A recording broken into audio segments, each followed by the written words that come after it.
Next we are starting with, that is electrochemical cell. Electrochemical cell. But before doing this topic, we should understand something detail of the redox reaction. We have already done in the previous lecture that what are redox reactions when oxidation and reduction take place simultaneously. We did one example also, like we have a test tube and in that we took, that is copper sulfate solution, and in that we dipped iron nail. So this is one example. Apart from this, there is another example which we did in the previous classes, in the lower classes, that is we have a container having copper sulfate solution, and in this a zinc rod is dipped. Copper sulfate solution with a zinc rod. It is observed that there is a brown deposition. There is a brown deposition. The color will be changed from blue to colorless, and the temperature is increased. Temperature increased. So that all these we observed. Now here, why is it taking place, or why is it happening? Why all these changes are there? That is because the reaction taking place here, that is Zn plus CuSO4 gives ZnSO4 plus Cu. So because of this reaction, this is happening. Now here we can well observe that this is a redox reaction. Zinc is converted from 0 to +2 by loss of electrons, while Cu is converted from +2 to 0 by gain of electrons. So here this is undergoing oxidation and this is undergoing reduction. Here we should observe that oxidation and reduction both are taking place in the same container. If both are taking place in the same container, we say it is a direct redox reaction. So redox reaction can be of two types. One is direct redox reaction, where the oxidation and reduction both take place in the same container. Both happens in same container. Now what about indirect redox reaction? Indirect redox reaction when the oxidation and reduction happens in the separate container, and the example of this is the electrochemical cell. Let's take an example of the electrochemical cell. Like here we have one container where we have taken zinc sulfate solution with the zinc rod. Zinc sulfate with zinc rod.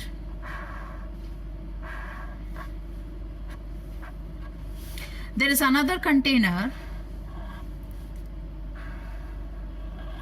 with copper sulfate solution and copper rod. The two are connected through a conducting wire, through a voltmeter or a galvanometer.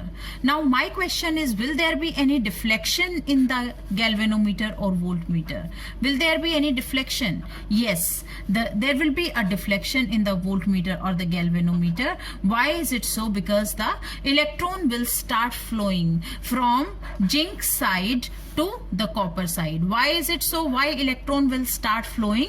Because zinc and copper are two different reactivity matters. Zinc is more reactive than copper. That is why it has more tendency to lose electron. So it will start losing electron while copper will start gaining electron. Copper will start. Now what in copper will start gaining electron? The copper ions present in the solution will start gaining electron and will be converted to copper metal. So that is how the electrons will start flowing, and when electrons will start flowing, definitely the current will be there in the circuit, and that is why we will be able to observe the deflection in the galvanometer. But will it continue?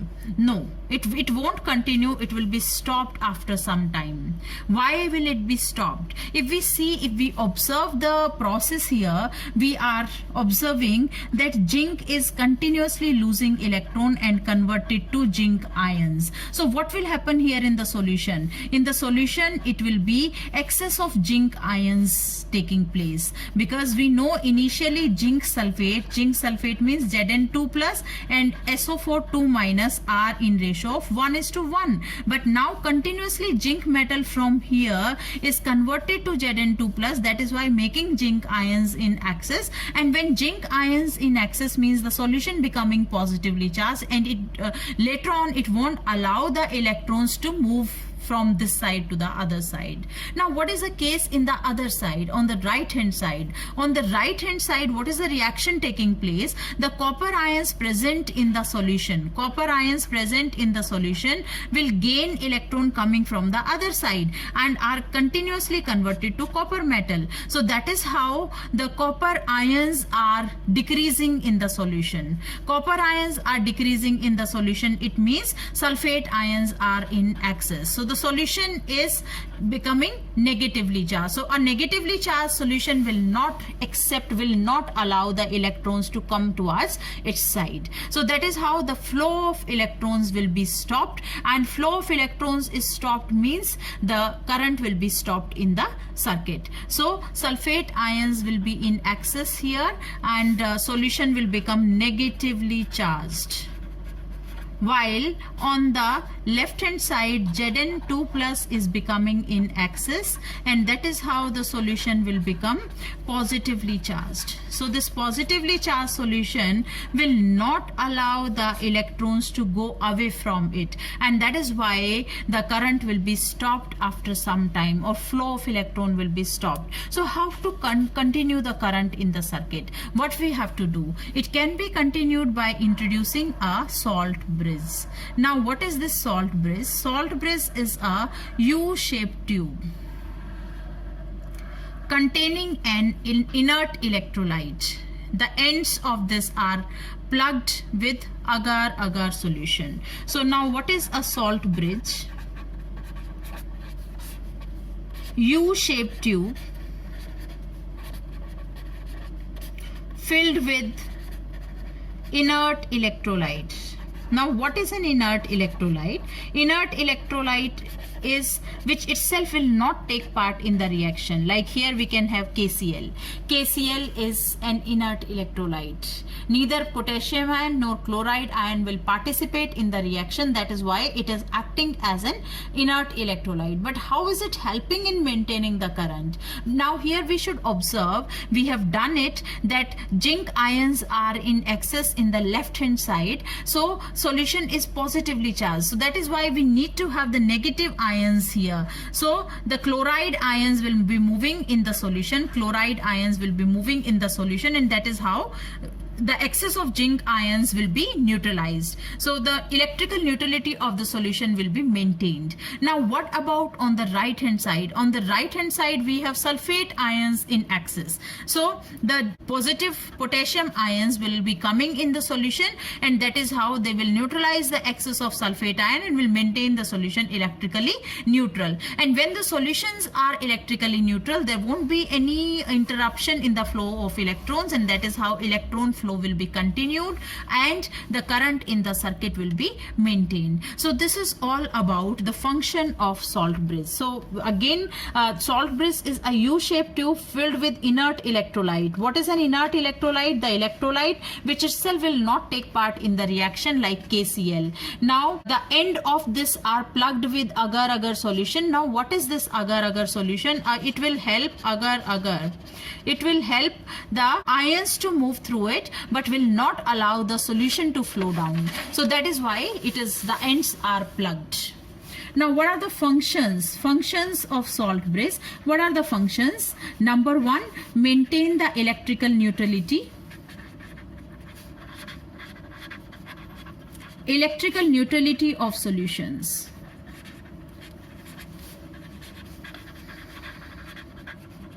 And because the electrical neutrality of solution is maintained, that is why maintains the electrical current in the circuit.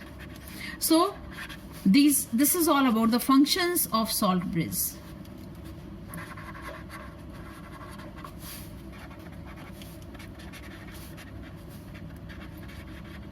Now here we should observe that we are having the deflection in the galvanometer or the voltmeter. So how the deflection is there? This deflection shows that there is a current in the circuit, or you can say some electrical energy is flowing through it. Now from where the electrical energy is coming, or what is the source of electrical energy? This is because of the reaction taking place. Now what is the reaction taking place here? On the left side the reaction is Zn undergoing oxidation. On the right hand side the reaction is copper ions are undergoing reduction. So because this reaction is taking place, that is why the chemical energy is there, and that chemical energy is converted to electrical energy. So what is the reaction taking place? Basically it is Zn plus CuSO4 gives ZnSO4 plus Cu, or you can say, if you write the ionic equation, it is Zn is losing electron converted to Zn2 plus by loss of electron. This is the reaction taking place towards left. Sorry, this is towards left. Now this is what? This is oxidation half reaction. Oxidation half reaction. Now on the right side, what is the reaction taking place? On the right side, copper ions present in the solution are gaining the electrons lost by zinc to get converted to copper metal. So here the gain of electron is there, so it is undergoing reduction. So it is what? It is reduction half. And if we want to write the overall reaction, the overall reaction will be left of this plus left of this will be giving right of this plus right of this. So it is Zn plus Cu2 plus 2 electrons give Zn2 plus Cu plus 2 electron. Electrons are cancelled on both sides. So that is how the overall reaction we are getting, that is Zn plus Cu2 plus gives Zn2 plus Cu. So that is how this is the reaction taking place, and because of this reaction whatever the chemical energy is released, that is converted to the electrical energy, and that is why we are able to observe the deflection in the galvanometer. Now the next thing we should understand, what about the left side? Left side is meant for oxidation, or you can say on the left side oxidation is taking place. Zn converted to Zn2 plus. So left side oxidation is taking place. Now oxidation is taking place, that particular electrode is called as anode. So it is anode. What will be the charge present here? The charge will be negative charge. Why will it be negative charge? Because this is the electron rich side, while the other side is gaining electron, that is why it will be positively charged. So what I am trying to tell here, that anode means oxidation. Always oxidation take place at anode. And in an electrochemical cell, it will be negatively charged. Now what about cathode?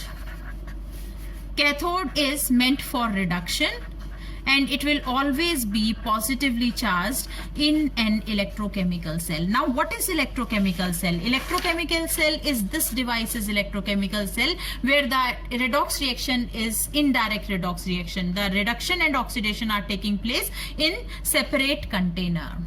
Now here what is happening, basically the chemical energy converted to electrical energy. So what is this device, or how do we define electrochemical cell? Electrochemical cell is a device which converts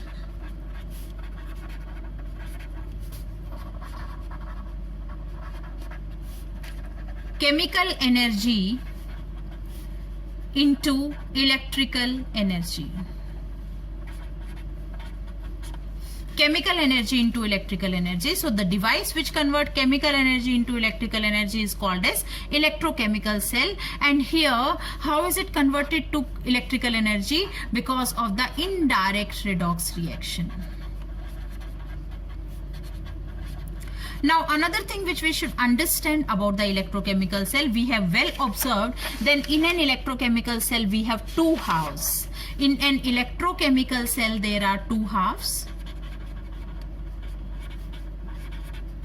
One is oxidation half, other is reduction half. So oxidation half, where the oxidation is taking place, and this is called as anode, and it will be negatively charged. and will always be taken on the left side as per conventions. Now one more thing is there, that this is also called as redox couple. Now what is a redox couple? Redox couple is the one half of the cell, or you can say it is one electrode of the cell. Now what is redox couple? Redox couple is metal in its salt solution. Same is here, that the other half is what? The other half is the reduction half. It is the reduction half, which is called as cathode, and it will be positively charged and will always be taken on the right hand side. So this is another redox couple. So what I'm trying to tell here, that in an electrochemical cell there are two halves. One is oxidation half, other is reduction half. Oxidation half is anode, reduction half is cathode. Anode is on the left and negatively charged, cathode is on the right and positively charged, and these two redox couple together make the electrochemical cell. So this is all about the electrochemical cell. Now the next is, that is electrode potential. Now what is electrode potential?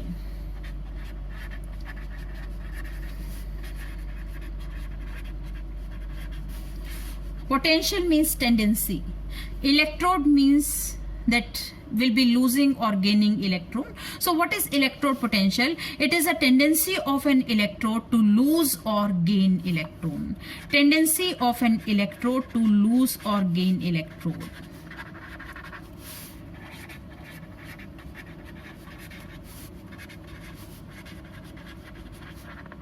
So this is called as electrode potential.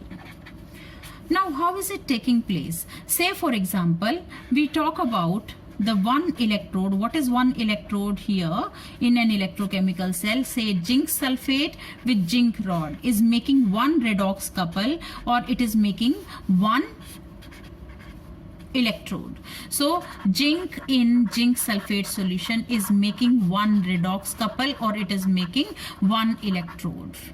Now here zinc has a tendency to lose electron and to convert Zn2 plus 2 electrons.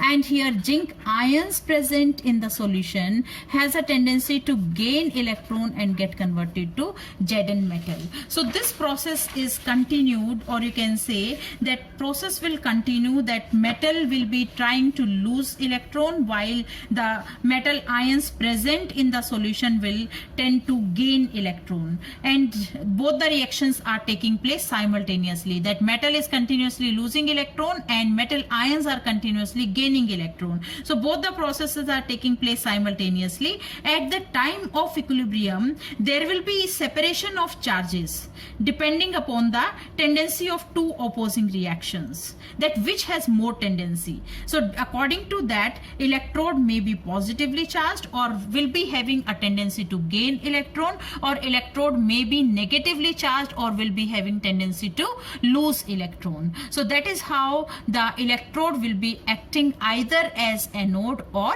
as cathode. So that is how electrodes will be decided, or you can say will be finalized. So this finishes with electrode potentials. Thank you.